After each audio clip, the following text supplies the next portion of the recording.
It's claimed by Newpie there have been at least 14 deaths in London over the past 5 months, linked to ambulances arriving late.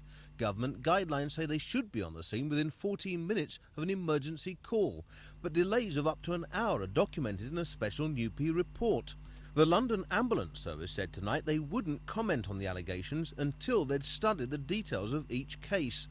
This eyewitness says a man who suffered a heart attack outside her shop at Hornsey 6 weeks ago had to wait more than 20 minutes for an ambulance. He eventually died. I got through to 999 and they said, we're putting you through to the ambulance service. So then I waited, nothing happened. And about a few minutes later, they said, we're putting you through.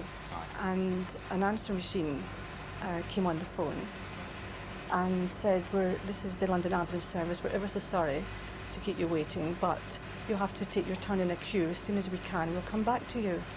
Newpie, who represent ambulance crews, say the situation will be made worse by new staffing arrangements the London Ambulance Service want to bring in.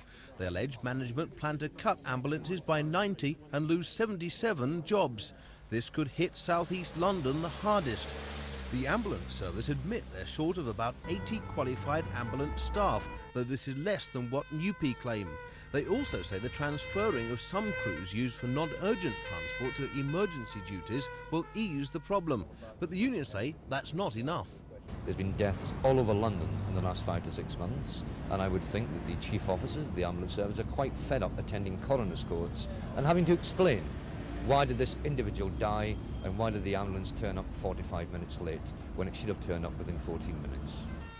Newpie say more meetings are planned with the ambulance service to solve the crisis over staff levels. They're prepared to consider industrial action as a last resort if it means saving lives. Mark Wordsworth, Thames News.